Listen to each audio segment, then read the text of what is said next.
10 को सर्कलको बारेमा छोटो एउटा जानकारीहरू गराउँछु। जस्तै यो सर्कलमा चाहिँ तपाईहरुको ज्योमेट्रीको एउटा च्याप्टर हो। यो च्याप्टर चाहिँ लगभग क्लास 10 को एकदमै हार्ड च्याप्टरमा पर्छ र यो च्याप्टर गर्दाखेरि धेरै कुराहरू हामीले जान्न जरुरी छ। जस्तै यो एउटा सर्कल हो। त्यो सर्कल भित्र के हुन्छ भन्दाखेरि यहाँ एउटा सेन्टर हुन्छ। यो सेन्टरलाई ओ भन्छौं।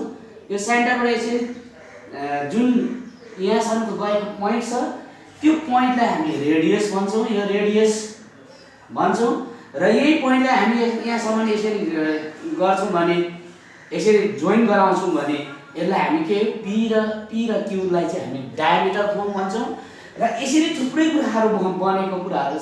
त्यो सर्कलको कुराहरू चाहिँ मैले डायग्राम बनाएर म तपाईहरुलाई देखाउने प्रयास गर्छु। र यो सर्कल चाहिँ के चाहिँ पढिन्छ त भन्दाखेरि सर्कलले र पछाडी जाने कुराहरू कतिको यो चाहिँ इम्पोर्टेन्ट छ त आफ्नो लाइफमा भन्ने कुराहरू चाहिँ म तपाईलाई छोटो जानकारीहरू पनि गराउँछु।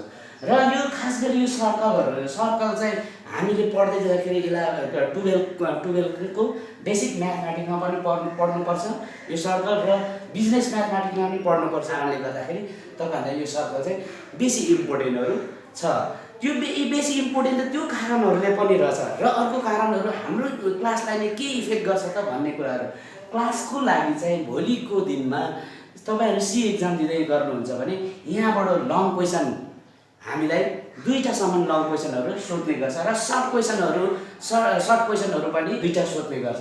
त्यसैले गर्दाखेरि यो बेसी इम्पोर्टेन्ट छ। ज्योमेट्री च्याप्टरबाट पनि बेसी इम्पोर्टेन्ट छ।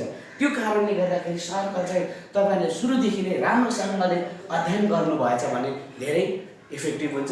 त्यसैले मैले यो सर्कलको चाहिँ के हुँदछ त्यसको टर्म्सहरू, त्यसको डायग्रामहरू, त्यसको डेफिनेसनहरू मैले एउटा तपाईहरुलाई दिने प्रयास गरेको छु।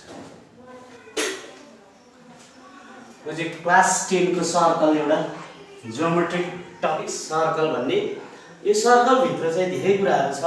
जस्तै सर्कल भनेको के हो भनेर मैले यहाँ दिएको छु। सर्कलको डेफिनेसन भनिदिएको छु यहाँ। जस्तै सर्कल के हो त 1 मा सर्कल छ। सर्कलको डेफिनेसन लेखिदिएको छु। सर्कलको डेफिनेसन लेखेर मैले किन around plane figure whose boundary consist of the point equidistant from the fix point भनेको छ। एउटा फिक्स पोइन्टबाट एउटा बाउन्ड्री लिएर यसरी हामीले राउन्ड गर्छौं भने त्यसलाई चाहिँ हामी चाहिँ त्यसले बनाएको एउटा प्लेन फिगरलाई हामी के भन्छौं? सर्कल भन्छौं। सर्कलको ओ हुन्छ, सेन्टरलाई ओ is the center of the fixed point and P, and fixed O is the center fixed point and P is the object भनेको छ। यो P चाहिँ हाम्रो object हो। यो object चाहिँ मुभ गराउँछ। जस्तै सर्कमफरेन्स भनेको छ। Circumference perimeter of the circle. यो सर्कमफरेन्स यो बाहिरको गोलाइलाई चाहिँ हामी सर्कमफरेन्स भन्छौं। यो यहाँदेखि यहाँसम्मको जुन डिस्टेन्स छ त्यो डिस्टेन्सलाई हामी सर्कमफरेन्स भन्छौं। रेडियस भनेको छ। रेडियस भनेको छ एउटा रेडियसलाई हामीले यो लाइनलाई हामी के भन्छौं? रेडियस अथवा यो सेन्टर पोइन्टदेखि बाहिरको सर्कमफरेन्सलाई कुनै पनि पोइन्टमा टच गर्छ भने त्यो टच गरेको लाइनलाई हामी रेडियस भन्छौं। र अर्को डायमिटर छ। डायमिटर भनेको the diameter of a circle is the length of the line through the centre and the touching two point on the its edge भनेको छ। यो p र q चाहिँ हाम्रो डायमिटर हो। o इज द सेन्टर हो। अर्को r भनेको छौं। r भनेको यो दुईटा पोइन्टहरु दिएको छ। यो दुईटा पोइन्टलाई चाहिँ r भनिन्छ अथवा p यसरी आएकोलाई r भनिन्छ। मैले यसरी लेखिदिएको छु। यो r को डेफिनेसन हो। अब यो सेमी सर्कल छ। सेमी सर्कल हामीले देख्छ a diameter divide the circle into two part भनेको कुनै पनि सर्कललाई दुईटा पार्टमा डिवाइड गर्छ भने त्यसलाई सेमी सर्कल भन्छौं। And each part to call the semi circle. यसलाई हामी सेमी सर्कल भन्छौं। हाफ सर्कल द कर्ड भन्छ the line segment that the join any two point on the circumference of a circle is a called the chord भन्छौं। यो chord भनेको के रहेछ भन्ने कुराहरु मैले यहाँ बताइदिसके। यो डायमिटर हो, यसलाई यो चाहिँ कड हो, यो चाहिँ कड हो। कड मैले त्यहाँ देखाइदिएको छु, यहाँ मैले कडहरू देखाइदिएको छु। अब यो कुराहरूलाई चाहिँ तपाईँहरूले नोट गर्नुभयो भने अब यसमा 8 नम्बर कन्सेन्ट्रिक सर्कल भन्छ। कुनै पनि सर्कलहरू चाहिँ 2 या 2 भन्दा बेसी सर्कलहरू एउटै सेन्टरले लिएर एउटा कुनै एउटा धेरैवटा सर्कलहरू फर्म गर्छ भने त्यसलाई कन्सेन्ट्रिक सर्कल भनिन्छ।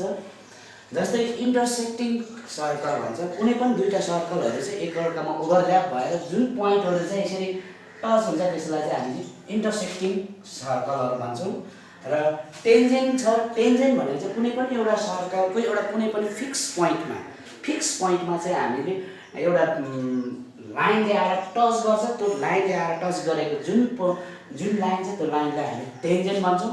तर त्यो टेन्जेन्टले जहिले पनि सर्कलको सर्कमफरेन्समा एउटै पोइन्टलाई मात्रै टच गरेको हुन्छ।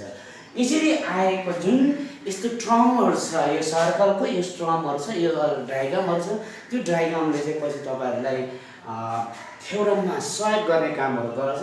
र यो कुराहरू चाहिँ तपाईँहरूले नोट बनाएर राख्नु भएर तपाईँले यसको डेफिनेसनहरू चाहिँ राम्रोसँगले अध्ययन गर्नुभयो भने यो धेरै राम्रो कामहरू